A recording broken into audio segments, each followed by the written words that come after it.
दोस्तों,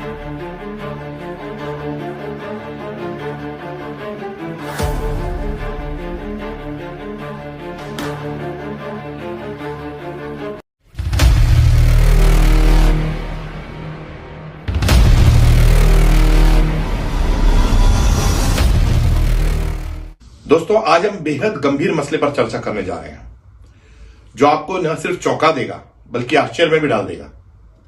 क्या आपने कभी सोचा है कि देश में होने वाले तमाम आंदोलन, आलोचनाएं और चुनावी दुष्प्रचार के पीछे अमेरिकी खुफिया एजेंसी, जी हां, अमेरिकी खुफिया एजेंसी CIA और उसकी सहयोगी अंतर्राष्ट्रीय विकास एजेंसी USAID, इनका हाथ हो सकता है? यह बात हम नहीं कह रहे हैं, बल्कि अमेरिका के नवनिर्वाचित राष्ट्रपति डोनाल्ड ट्रंप और उनके डिपार्टमेंट ऑफ गवर्नमेंट एफिशिएंसी, अभी जो नया नया बनाया है उन्होंने, डॉज, उसका नेतृत्व करने वाले अरबपति एलन मस्क, इन लोगों ने यह बात कही है और उन्होंने एक तरह से इस पर कार्रवाई भी की है। ये क्या पूरा मामला है और भारत का इससे क्या संबंध है, आइए जानते हैं इस खास खबर में। अमेरिकी राष्ट्रपति डोनाल्ड ट्रंप प्रशासन ने अंतर्राष्ट्रीय विकास एजेंसी USAID, इसके खिलाफ आक्रामक कार्रवाई की है। यह तथाकथित इंडिपेंडेंट ऑर्गेनाइजेशन, जो कि अपने आप को एक स्वतंत्र संगठन के तौर पर चलाती है, अब पूरी तरह से अमेरिकी विदेश विभाग यानी US स्टेट डिपार्टमेंट के नियंत्रण में आ गया है। मतलब पहले ये जो विभाग था यह इंडिपेंडेंट काम करता था। अमेरिकी राष्ट्रपति डोनाल्ड ट्रंप ने खुलासा किया था कि USAID इसको रेडिकल लुनैटिक्स द्वारा चलाया जा रहा था। यह एक बहुत बड़ी टिप्पणी उन्होंने इस पर की है। इस कार्रवाई में वरिष्ठ अधिकारियों को अवकाश पर भेजना, ठेकेदारों को समाप्त करना और सबसे महत्वपूर्ण रूप से विदेशी सहायता पर भी व्यापक रोक लगाने की बात हुई है। डिपार्टमेंट ऑफ गवर्नमेंट एफिशिएंसी का नेतृत्व करने वाले एलन मस्क ने USAID को एक आपराधिक संगठन कहा है, क्रिमिनल ऑर्गेनाइजेशन। जी हां, और 2 फरवरी को एक ट्वीट में उन्होंने भी लिखा है कि अब इसके समाप्त होने का समय आ गया है। जब उन्होंने ट्वीट किया, इसके तुरंत बाद USAID की वेबसाइट और उसके X अकाउंट को बंद कर दिया गया। जो उसका अकाउंट चल रहा था वो पूरी तरह से बंद कर दिया। हालांकि USAID की वेबसाइट को हटा दिया गया है, लेकिन फरवरी 2021 में प्रकाशित 96 पृष्ठों की एक रिपोर्ट, डिसइंफॉर्मेशन प्राइमर, यह रिपोर्ट अब इन दिनों इंटरनेट पर काफी वायरल हो रही है। तो इस रिपोर्ट में क्या है और ये 4 साल बाद ये जब रिपोर्ट हो रही है तो क्या है इसमें? इस दस्तावेज, ये जो दस्तावेज है, आधिकारिक रूप से अपने स्टाफ और साझेदारों को गलत सूचना को समझने, उसके प्रसार तरीके और उसे रोकने के उपाय पर शिक्षित करने के लिए बनाया गया था कि किस तरह से उनको एजुकेट किया जाए। तो आखिर ये USAID है क्या, इसकी हम जानकारी आपको देते हैं। USAID अब तक अमेरिकी सरकार की सबसे बड़ी मानवीय और विकास संबंधी एजेंसी है, जिसमें दुनिया भर में लगभग 10,000 कर्मचारी कार्यरत हैं। इसका वार्षिक बजट अरबों डॉलर में है। हर साल अमेरिकी कांग्रेस USAID के वित्त पोषण को मंजूरी देती है और फाइनेंस करती है। यह मानवीय एजेंसी तब कांग्रेस और व्हाइट हाउस के साथ मिलकर अपनी निवेश प्राथमिकताओं को निर्धारित करती है, कहां कर पर पैसा लगाना है, जबकि विदेश विभाग इसे विदेश नीति और मार्गदर्शन प्रदान करता है कि कहां कहां, किस तरह से, कैसे, कहां, किन किन देशों में ये पैसा लगाया जाए, किस तरह से लगाया जाए। आर्थिक सहयोग और विकास संगठन जो OECD है, इसके अनुसार संयुक्त राष्ट्र अमेरिका आधिकारिक विकास सहायता का दुनिया का सबसे बड़ा प्रदाता है और USA अपने आप को जो बहुत बड़ा डोनर, दानदाता कहता है। इसका अधिकांश समर्थन USAID के माध्यम से ही पूरे विश्व में जाता है। USAID के माध्यम से सभी योजनाएं जो है वो प्रभावशील रहती हैं। USAID को लंबे समय से कम अनौपचारिक रूप से अमेरिकी शासन परिवर्तन प्रयासों के एक टूल के रूप में देखा जाता है। जो भी चेंजेस होते हैं वो फंडिंग USAID करता है। 1960 के दशक की शुरुआत में मानवीय सहायता कार्यक्रमों की देखरेख के लिए स्थापित यह संस्था की गई थी। ये एजेंसी अक्सर गुप्त अभियानों, गुप्त वित्त पोषण और अन्य देशों की संप्रभुता में, सॉवरेनिटी पे, जो दूसरी कंट्रीज है उसमें हस्तक्षेप करती रही है। ये इस बात का पूरी तरह से खुलासा हुआ है। भारत उन देशों में से एक है जहां यूएसएड का महत्वपूर्ण प्रभाव रहा है या काफी संगठन है, जबकि भारत में प्रत्यक्ष रूप से बड़ी धनराशि प्रवाहित की गई है। यूएसएड द्वारा समर्थित कई परियोजनाएं और एनजीओ अंतरराष्ट्रीय स्तर पर काम देखते हैं, जिनमें से कई भारत में संचालित होते हैं और अक्सर देश के हितों, विशेष रूप से हिंदुओं के विरुद्ध, मतलब आप देख लीजिए ये जो मदद की जो बात होती है उसमें देश के हितों, जैसे विशेष रूप से जो हिंदुओं के विरुद्ध काम करते हैं।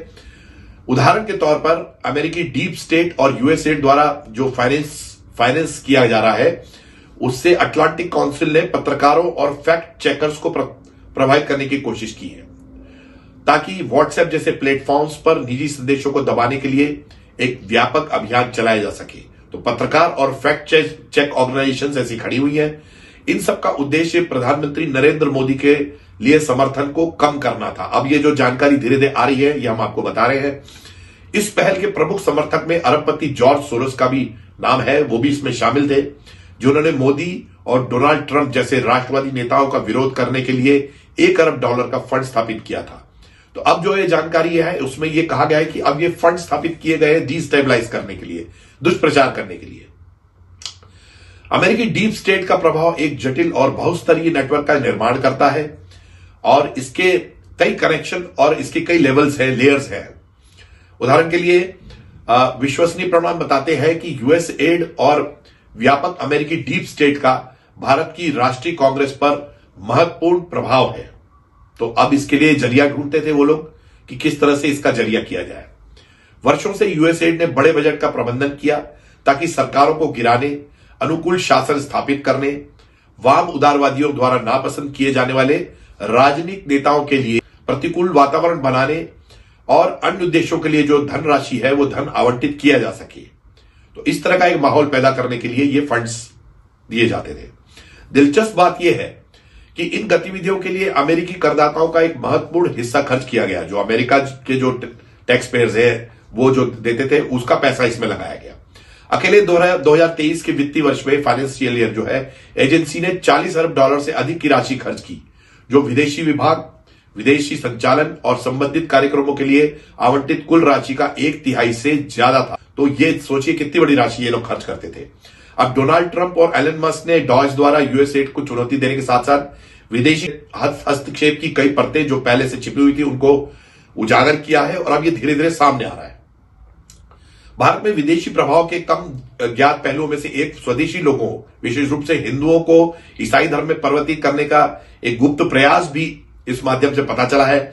इस जांच से पता चलेगा कि यूएसएड इन प्रयासों को वित्त पोषित करने में महत्वपूर्ण भूमिका किस तरह निभाती है, यह संस्था किस तरह से फाइनेंशियली फंड करती है।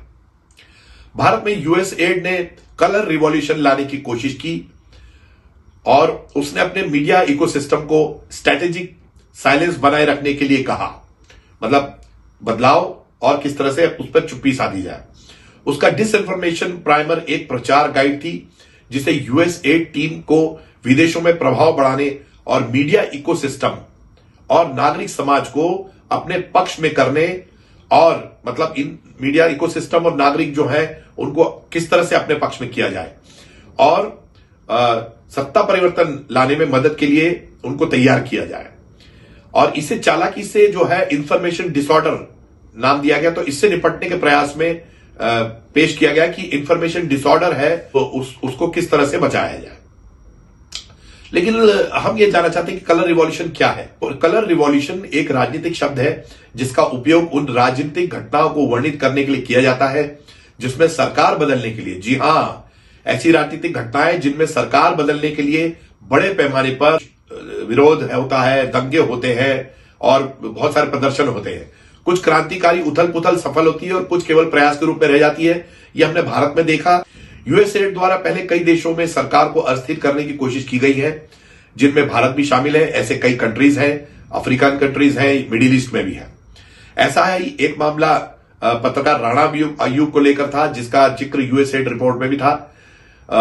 यूएसएड की डिसइंफॉर्मेशन प्राइमर दावा करती है कि वो अपने स्टाफ को गलत सूचना से निपटने के लिए प्रशिक्षित करती है और उसी में फेक न्यूज फैलाने के लिए कुख्यात राणा अय्यूब का उदाहरण दिया गया है। यूएसएड ने भारत से जुड़े अन्य संदर्भों का भी उल्लेख किया है, जिसमें बीजेपी द्वारा भाषाई मतदाताओं तक पहुंचने के लिए इस्तेमाल की गई चुनावी रणनीति भी शामिल है। तो वो लोग लगातार बीजेपी की स्ट्रैटेजी पर भी अपना जितना भी ऑब्जर्वेशन कर रहे थे। रिपोर्ट में कतर प्रायोजित इस्लामवादी प्रचार तंत्र अल जजीरा का हवाला देकर भारत की छवि को खराब करने की कोशिश की गई। ये बार बार बातें सामने आई कि कुछ ऐसे चैनल्स हैं जो कि भारत की छवि को बिगाड़ने की, दूसरे तरह से पेश करने की कोशिश कर रहे हैं। यूएसएड को 1 सितंबर से भारत के 5 शहरों में कोलकाता, हैदराबाद, चेन्नई, मुंबई और दिल्ली इसमें लागू करने की योजना बनाई गई, जो कि पूरी तरह से एक अमली जामा पहनाने की योजना थी। लेकिन जुलाई 2023 में यह तथ्य सामने आए कि अमेरिकी विदेश विभाग ने पब्लिक डिप्लोमेसी सेक्शन पीडीएस इसने 1 करोड़ 67 लाख यानी $2 लाख करीब इसका बजट भारतीय फैक्ट चेकर्स की भर्ती के लिए रखा था।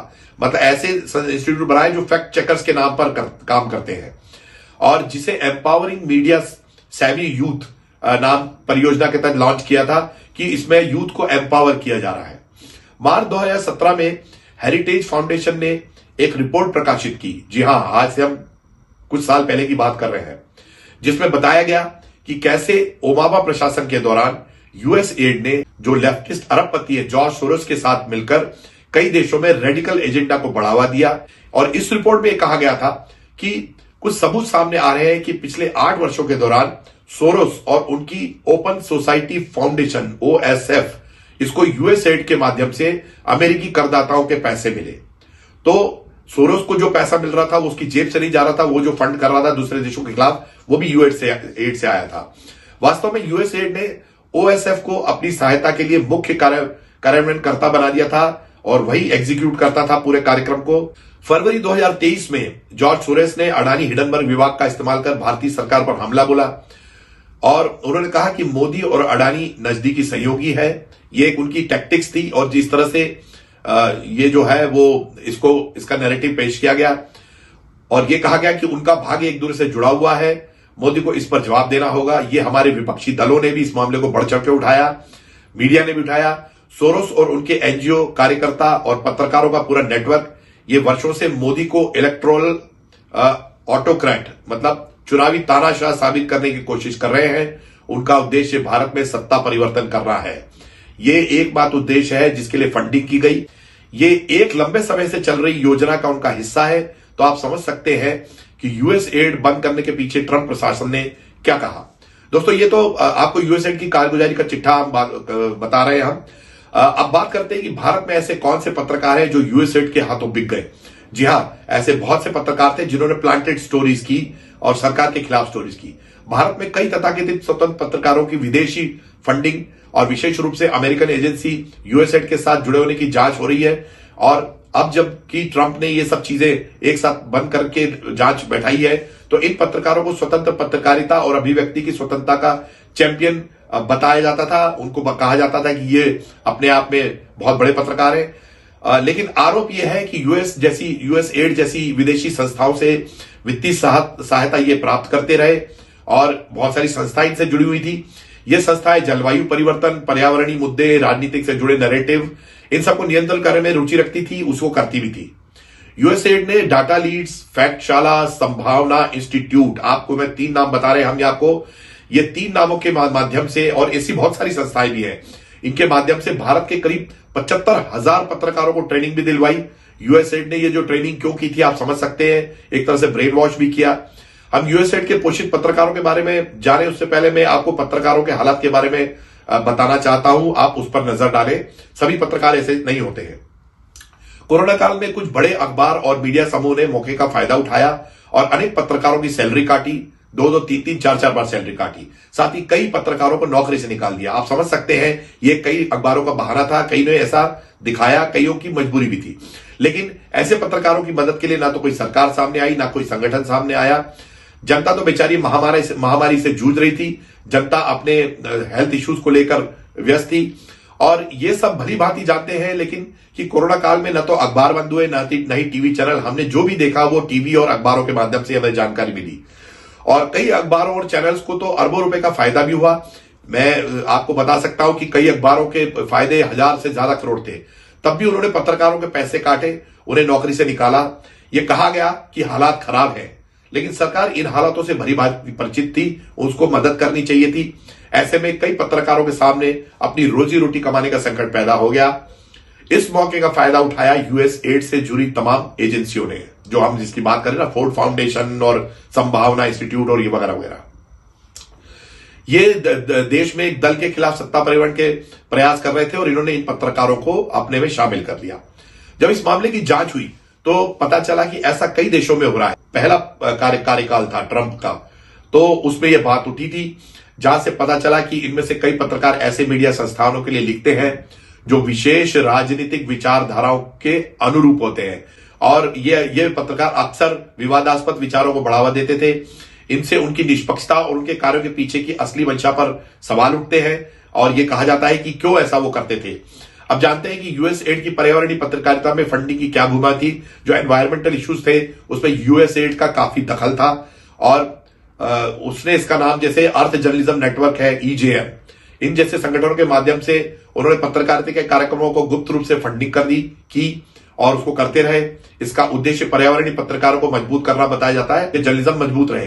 हालांकि ये फंडिंग जलवायु परिवर्तन और वन्यजीव संरक्षण को बढ़ावा देने के लिए दिखाई देती है। हम देखते हैं कि कुछ पत्रकार लगातार इस पर लिख रहे हैं, तो उनका कहना है कि इससे वाइल्ड लाइफ कंजर्वेशन को बढ़ावा मिलेगा। लेकिन यह भी चिंता का विषय है कि इन कार्यक्रमों का उपयोग विदेशी हितों को साधने के लिए कैसे किया जाता है, इसकी हम बानगी आपको दिखाते हैं। एक और संस्था का नाम आता है ग्लोबल इन्वेस्टिगेटिव जर्नलिज्म नेटवर्क। जी हां, ये बहुत बड़ा संस्थान है जो फोर्ड और सोरोस द्वारा फंडेड पत्रकारों का समूह है, और ये पत्रकारों को बहुत अच्छा पैसा देते हैं। इन पत्रकारों को अक्सर द वायर, अल जजीरा और मोंगाबे इंडिया जैसी मीडिया आउटलेट्स के लिए लिखते हुए देखा जा सकता है, जो भारतीय सरकार और उसकी नीतियों की आलोचना करने के लिए जाने जाते हैं। ये लगातार भारतीय सरकार की आलोचना करते हैं, ये कहते हैं कि हम एंटी एस्टेब्लिशमेंट है, लेकिन इनका जो है मोटिव कुछ अलग रहता है। फेलोशिप और फंडिंग के अवसर प्रदान करके यूएसएड ने ऐसे कई व्यक्तियों को वित्तीय सहायता देता है जो इनके जो पॉलिटिकल उद्देश्य है और भू राजनीतिक उद्देश्य है उसके अनुरूप जो है वो कंटेंट तैयार करें। तो ऐसा कंटेंट अगर आप तैयार करेंगे तो आपको यूएसएड की मदद मिलेगी। अब बता दें कि अभी तक ऐसे 86 भारतीय पत्रकारों के नाम सामने आ चुके हैं जो यूएसएड द्वारा पोषित है, जिनको लगातार पैसा मिलता रहा है। हम सभी के नाम तो नहीं दे सकते यहां पर, लेकिन कुछ के नाम और काम की जानकारी जरूर देने की कोशिश करेंगे। हमारी कुछ पत्रकारों से इसको लेकर बात भी हुई और उन्होंने कहा था कि वे एनवायरमेंटल इश्यूज पे लगातार लिखते रहे थे, उनका नाम इसमें है। अभी कई और नाम आने शामिल है, जिनमें कुछ बड़े पत्रकार हैं, यानी जिनकी व्यूअरशिप करोड़ों में है। ऐसे कुछ संगठन, एनजीओ और सामाजिक संस्थाएं भी हैं। इन पत्रकारों और उनके संगठनों पर एक नजर डालें, अगर हम उनको देखें तो कई चौंकाने वाले तथ्य हमारे सामने आएंगे। तो अब बात करते हैं कि ऐसे कौन से पत्रकार थे जिन्होंने की अपनी रिपोर्ट्स में जानबूझकर नेगेटिविटी फैलाई। उदाहरण के तौर पर आधिरा पिरनचेरी, ये पर्यावरण पत्रकारिता के नाम पर राजनीतिक एजेंडा चलाती हैं। ये सब जानकारी के आधार पर हम कह रहे हैं। केरल की पर्यावरण पत्रकार Adhira Piranchery the Hindu, the Wire, the Mongabay India जैसे प्रतिष्ठित प्लेटफॉर्मों के लिए लिखती है। हालांकि उनका कार्य मुख्य रूप से वन जीव संरक्षण और कम्युनिटीज पर केंद्रित है, उस पर यह ज्यादा फोकस रहती है।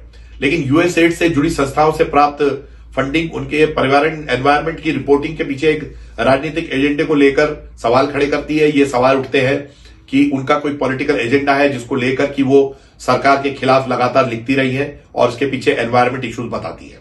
ऐसी एक और रिपोर्टर है ऐश्वर्या त्रिपाठी, एनएफआई फेलो, वामपंथी नैरेटिव, लखनऊ की पत्रकार है ऐश्वर्या त्रिपाठी। उनको 2021 में national foundation for India NFI द्वारा फेलोशिप के लिए चुना गया था। एनएफआई जो यूएस एड से भी फंडिंग प्राप्त करता है, जाहिर है जब ये बात चल रही है तो कहीं ना कहीं इसका लिंक मिलेगा।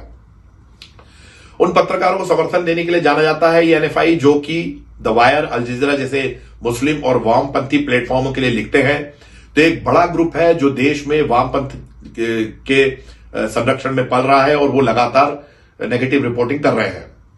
इसके अलावा है आराधना बाल द वायर की ग्रेट फेलोशिप और विदेशी फंडिंग, द वायर इसकी सदस्य है, और ये मामला ये दिखाता है कि भारतीय पत्रकार किस प्रकार विदेशी वित्त पोषित कार्यक्रमों से जुड़े हुए हैं। ये भी उनसे जुड़ी हुई थी। उनकी रिपोर्टिंग के बारे में अगर हम जाने तो वो अक्सर भारतीय सरकार की आलोचना से भरी होती है, मतलब बिल्कुल खुल के वो भारतीय सरकार के खिलाफ लिखती है और कभी भी उन्होंने कोई पॉजिटिव नहीं बात कही, जिससे सवाल उठता है कि क्या यह निष्पक्ष पत्रकारिता है या विदेशी धन से पोषित प्रोपेगेंडा है। इस बात की बकायदा सरकार से और बीजेपी से मांग भी उठती रही है और दूसरे प्लेटफॉर्म से भी ये जानकारी अब खुलकर सामने आई है। एक है वहीद भट्ट और यूएसएड द्वारा समर्थित ये पुरस्कार विजेता है। ये पत्रकार जम्मू और कश्मीर के पर्यावरण पत्रकार वहीद भट्ट को भी एनएफआई और थॉमसन रॉयटर्स फाउंडेशन जैसी यूएसएड से जुड़ी संस्थाओं से पुरस्कार मिल चुके हैं। तो आप देखिए कि ये जितनी भी यूएसएड से जुड़ी हुई संस्था है उनके पुरस्कार भी इन पत्रकारों को लगातार दिए जाते हैं। और भट्ट की जो रिपोर्टिंग है वो पर्यावरणीय मुद्दों से जुड़ी होती है, एनवायरमेंटल इश्यूज पे लिखते हैं, अक्सर राजनीतिक नैरेटिव को आगे बढ़ाते हैं। ये जो पॉलिटिकल इनका एजेंडा है उसको आगे बढ़ाते हैं और ये जो जितने भी एजेंडे होते हैं ये फॉरेन इंटरेस्ट के होते हैं, विदेशी हितों के अनुरूप होते हैं। दूसरी है शबा मंजूर जो विदेशी एजेंडे का समर्थन करने वाली पत्रकारिता करती है। Ink Stick Media, IJ Net, Village Square, Article 14 और द मोजो स्टोरी जैसी जो विदेशी वित्त पोषित संस्थाएं हैं उनके लिए लिखती है। इन संस्था के पास पैसा फंडिंग कहां से आता है उसका भी धीरे धीरे खुलासा हो रहा है।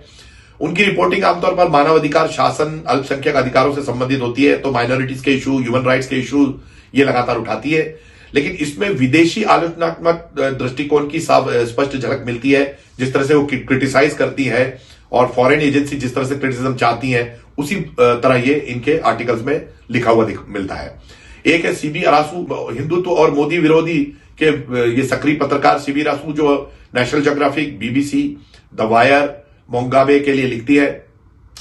खुले तौर पर हिंदुत्व और मोदी सरकार का ये विरोध करते हैं। उनको ट्वीट्स जिसमें भारत की वर्तमान राजनीतिक स्थिति की तुलना जो है नाजी जर्मनी से की गई है। आप समझ सकते हैं कि किस तरह से वो भारत की राजनीतिक स्थिति की तुलना करते हैं और ये बताते हैं कि उनकी चरमपंथी विचारधारा कितनी है। तो इस पर ये लगातार लिखते रहे हैं। एक है पत्रकार मैकपीस सितलाओ जो विवादित ह्यूमर और वामपंथी विचारधारा जो लेफ्टिस्ट आइडियोलॉजी की है। ये वॉशिंगटन पोस्ट, बीबीसी, वाइस, अल जजीरा और सीएनएन के लिए लिखने वाली मैकपीस हिंदू धर्म पर विवादास्पद टिप्पणियों और वामपंथी विचारधारा के लिए जानी जाती है। ये हिंदू धर्म पर काफी विरोध में लिखती है। उनकी रिपोर्टिंग और सोशल मीडिया पोस्ट अक्सर एक विशेष राजनीतिक विचारधारा को बढ़ावा देते हैं। अगर हम देखें तो बहुत ही विवादास्पद इनके पोस्ट आए हैं, यहां तक कि बीफ को लेकर भी इन्होंने अपनी आर्टिकल्स में लिखा है और मजाक उड़ाया हिंदू धर्म का। इसके अलावा है तरुषी असवानी, पत्रकारिता के नाम पर ये प्रोपोगंडा करते हैं। Tarushi Aswani the Wire, Foreign Policy, the Diplomat, Al Jazeera जैसी संस्थाओं के लिए लिखती है। और आप देख सकते हैं कि ये सब प्लेटफॉर्म्स जो है ये सब यूएसएड द्वारा वित्त पोषित है। उनकी रिपोर्टिंग अक्सर कश्मीर, हिंदू धर्म और भारतीय राजनीति पर केंद्रित होती है। उनका कार्य विदेशी एजेंडे को आगे बढ़ाने वाले नैरेटिव्स को एक तरह से रिफ्लेक्ट करता है कि विदेशी नैरेटिव जो है वो उनके आर्टिकल्स में साफ नजर आते हैं। इसके अलावा वामपंथी संगठनों का समन्वित प्रयास जो है इन सबके पत्रकारों के माध्यम से हमें नजर आता है। इन सभी पत्रकारों में एक समानता है, अगर ये अक्सर वामपंथी लेफ्टिस्ट आइडियोलॉजी और भारत विरोधी नैरेटिव के साथ जुड़े रहते हैं। और ये पत्रकार द वायर, अल जजीरा और अन्य प्लेटफॉर्म पर लिखते हैं जो अपने हिंदुत्व और सरकारी विरोधी दृष्टिकोण के लिए जाने जाते हैं। सरकार, एंटी एस्टेब्लिशमेंट के लिए लिखना कोई बड़ी बात नहीं है, लेकिन लगातार एक नैरेटिव क्रिएट करना जिसमें कि अच्छी बात को भी नेगेटिव दिखाना, इस पर संदेह पैदा करता है। यूएसएड और इससे जुड़े संगठनों में से वित्तीय सहायता प्राप्त करने के साथ साथ इन पत्रकारों की विचारधारा का मेल स्पष्ट रूप से एक विदेशी फंडिंग और भारतीय पत्रकारों के बीच समन्वित प्रयास को उजागर करता है। आप जान सकते हैं कि भारतीय पत्रकारों की सोच और विदेशी फंडेड पत्रकारों की सोच में कितना फर्क है और यही वजह है कि उनको बड़े बड़े अवार्ड्स दिए जाते हैं और भारतीय पत्रकारिता जो कि यूएसएड से नहीं है वो दूर रहते हैं। और स्वतंत्र पत्रकारिता की आड़ में जो है प्रोपेगेंडा मशीन काम कर रही है। यूएसएड इन वित्त पोषित, विदेशी पोषित संगठनों और तथाकथित स्वतंत्र पत्रकारों के नेटवर्क के बीच संबंध मीडिया के माध्यम से जो है जियोपॉलिटिकल प्रभाव को दर्शाता है। जलवायु परिवर्तन के साथ पर्यावरणीय रिपोर्टिंग, एनवायरमेंट रिपोर्टिंग, ये इनके महत्वपूर्ण मुद्दे हैं। इन रिपोर्ट्स के पीछे फंडिंग में विदेशी हस्तक्षेप और राजनीतिक उद्देश्य जुड़े हुए हैं और यही वजह है कि इतने पत्रकार इससे जुड़े हुए हैं। यूएसएड से जुड़े फोर्ड फाउंडेशन के मैगसेसे अवार्ड के जरिए भी पत्रकारों को लालच दिया जाता है और फोर्ड फाउंडेशन जो कि इन सब पत्रकारों के लिए फंड का उपयोग करता है, उसको बड़े बड़े अवार्ड्स उसने रखे हुए हैं इन पत्रकारों के लिए। अब इस मामले पर हमारे पास बहुत सारी जानकारी है जिसे हम आने वाले एपिसोड में लगातार साझा करेंगे, किस तरह से यूएसए देश की राजनीति, नीति, धर्म इस बारे में अपना प्रभाव पैदा कर रहा है। और लेकिन हम जानना चाहते हैं कि आप इस बारे में क्या सोचते हैं। आप इस बारे में अपनी राय कमेंट बॉक्स में जरूर लिख भेजिए। आपका हमारे साथ बने रहने के लिए बहुत बहुत धन्यवाद।